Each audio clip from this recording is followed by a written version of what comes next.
Agora sim, vamos lá. Após 3 meses de pandemia, o estado de São Paulo ainda não cumpre a promessa de fazer 8.000 testes diários para detectar o coronavírus.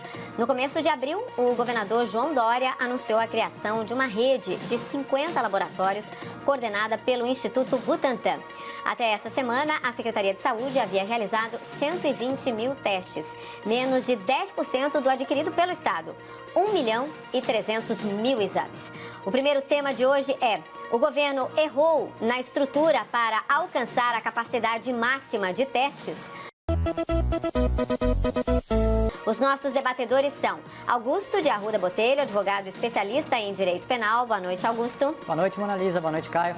E Caio Coppola, bacharel em Direito e comentarista político. Boa noite, Caio. Boa noite, Mona Lisa. Boa noite, doutor Augusto. Boa noite, espectador da CNN. Começamos com você, Augusto. Suas primeiras considerações, então, por favor. Boa noite a todas e todos. Antes de responder a pergunta do primeiro tema de debate, é importante fazer um registro. Eu fiquei absolutamente chocado com as imagens divulgadas ontem e hoje sobre a aglomeração no transporte público e no comércio da cidade de São Paulo. As cenas inexplicáveis de longas filas em shopping centers, aglomerações em centros comerciais e no transporte são assustadoras. Eu já disse por diversas vezes aqui que nesse... Pois é, continuamos navegando no escuro. E pior, sem instrumentos, sem uma carta náutica, uma bússola, um capitão. Em alguns momentos ouvindo a ciência, sim, a ciência, mas em outros fazendo movimentos claramente voltados a interesses políticos e econômicos. Mesmo com a já comprovada subnotificação, somos hoje o segundo país do mundo, vejam que marca, o segundo país do mundo com número total de casos e de mortos. E ainda tem gente que acha que fazer fila no shopping center para comprar um par de meia é uma coisa normal. Não, nada a ver, irmão. Suas primeiras considerações agora, Caio, por favor.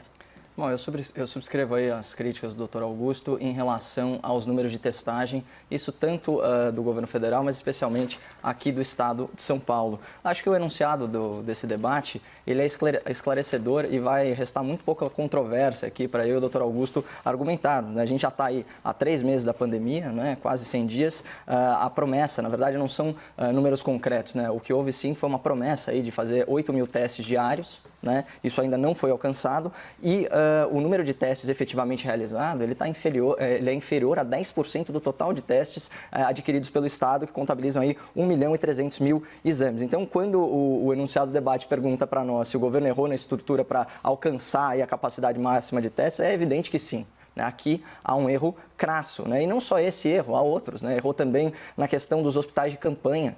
Né? A gente viu aí a denúncia de vários parlamentares da Assembleia Legislativa do Estado de São Paulo que fizeram visitas, né, a essas instalações e encontraram um espaço vazio, né, absolutamente subutilizado. A gente já falou aqui para o espectador da CNN dos custos exorbitantes dessas estruturas, né, na ordem das dezenas e dezenas de milhões de reais. Errou também nas contratações com preço superior a equipamentos análogos, né, comprados por outros estados.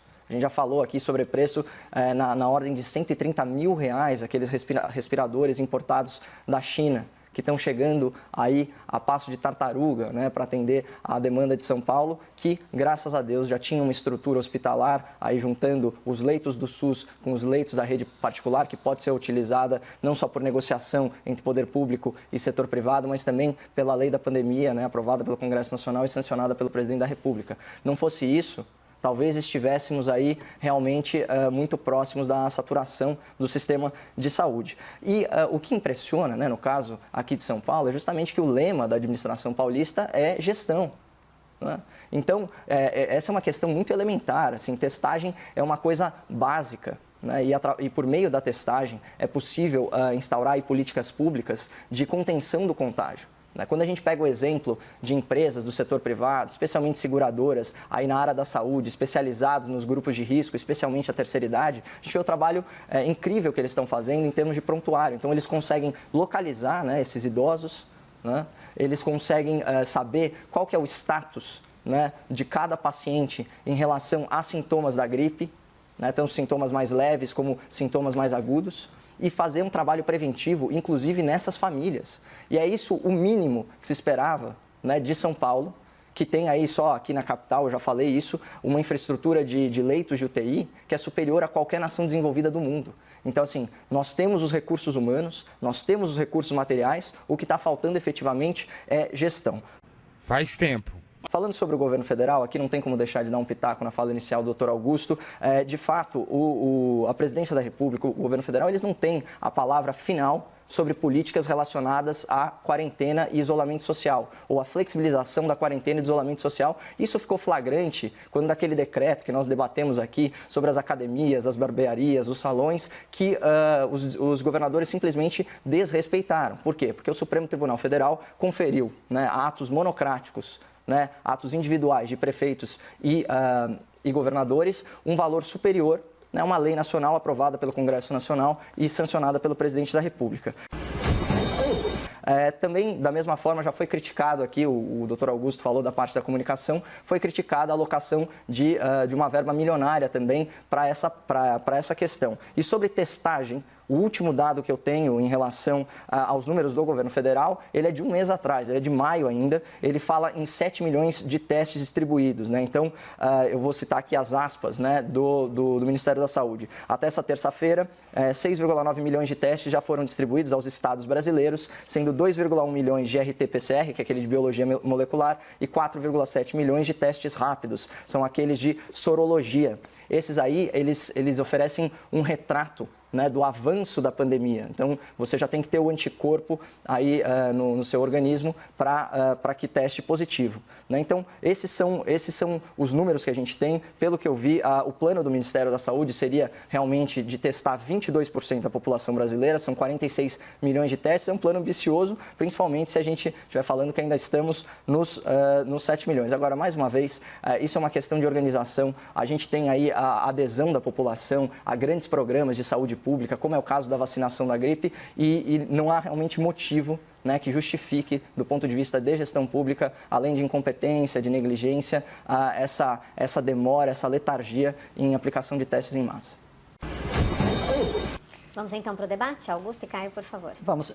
Com relação à gestão e à opção do governo do estado de São Paulo, especificamente, no combate à pandemia. E, Caio, me desculpe usar você como exemplo, mas você já disse isso publicamente uma vez aqui, então eu vou te usar como exemplo. A questão dos testes. Eu tendo a achar que essa postura do governo de São Paulo em focar na construção e no aumento de leitos de UTI foi uma postura, digamos assim, organizada. Não, nada a ver, irmão. Convenhamos, o que de tão essencial neste momento a gente precisa comprar num shopping center.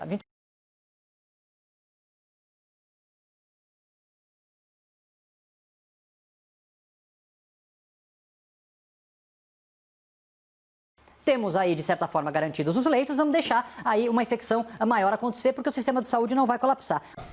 Não sei. Mas qual é o problema de não se fazer testes? O problema de não fazer testes é que a gente vai sempre navegar, como disse o ministro Nelson Tait, às escuras, sem ter certeza do número de infectados, sem ter certeza das regiões de São Paulo com maior problema. Se você não testa, você não tem como montar políticas públicas. Isso aqui, para um advogado criminalista que está longe de ser um infectologista, ou muito menos uma pessoa especialista em saúde pública, me parece muito óbvio.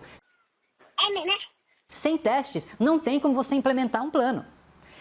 Em terceiro lugar, para finalizar já, Caio, com relação às supostas vagas de UTI, hospitais de campanha com leitos vazios, eu só queria fazer um registro extremamente consternado da fala do presidente da República, incitando pessoas a que dessem um jeito para entrar em hospitais, para filmar e para registrar supostamente leitos aí vazios. Isso não foi uma bravata, o presidente falou isso e isso hoje. Há pouco tempo, no período da tarde, isso foi observado em 2 hospitais, um no Rio de Janeiro e um em Fortaleza. Pessoas, assim, invadindo hospitais com câmeras na mão, vejam só, com pessoas doentes lá dentro, para possivelmente tentar filmar leitos ociosos. Isso realmente é tudo que a gente menos precisa nesse momento.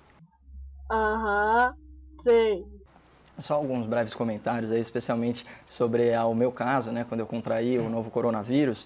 De fato, à época, a gente estava em meados de março, havia inclusive a recomendação, né, do Ministério da Saúde para que não fossem aplicados os testes, porque havia esse receio aí da falta de testes. Então, se você estava fora do grupo de risco, ainda que você apresentasse sintomas clínicos, você não era testado. No meu caso, eu conto com plano de saúde particular, eu realizei um exame de tomografia, que é considerado exame de rastreio. E o padrão da tomografia, que eles chamam de padrão vidro fosco, foi detectado. Então, ali na minha receita médica está constando, né, o código da doença. Eu fiquei quarentenado, né, os 14 dias, né, que era o padrão, pelo menos à época, imagino que ainda seja o mesmo. E só muito tempo depois, mais de um mês depois, eu fiz um teste rápido e aí, por sorologia, foi comprovado que eu já tinha os anticorpos da doença. Isso é uma informação, pelo menos que me tranquiliza um pouco, porque há estudos aí apontando que a reinfecção não é tão comum. Então, já sugerem que que a pessoa que contraiu o novo coronavírus desenvolve uma certa imunidade e, além disso,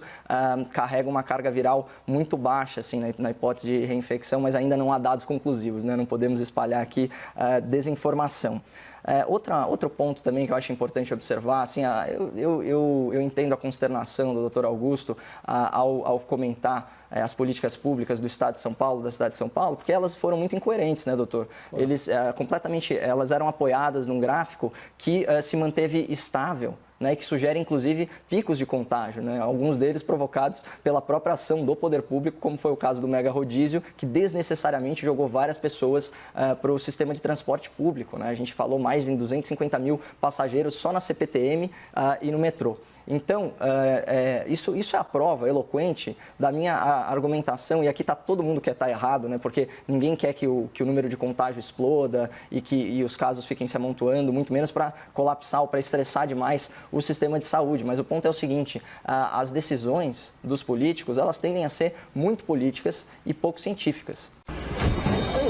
Isso eu já identifiquei desde o começo. E é óbvio, a prioridade é garantir leitos de UTI, respiradores, para você tratar do problema de curto prazo. Mas já houve tempo suficiente e os exames não são tão caros assim, né, para que não seja feita uma política pública principalmente focada nos grupos de risco. Isso é elementar, né? Então, são informações censitárias. O governo do estado, as prefeituras, elas sabem onde estão os idosos, né? Através dos prontuários. Isso tinha que ser um amplo trabalho estatístico e médico para já identificar essas pessoas e ir fazendo um acompanhamento, né? Afinal de contas, é para isso que a sociedade acreditou nos governantes, né, para dar um tempo de paralisação econômica, de paralisação da vida normal, justamente para que os gestores públicos conseguissem aí se adequar. Não é o que a gente está observando, infelizmente.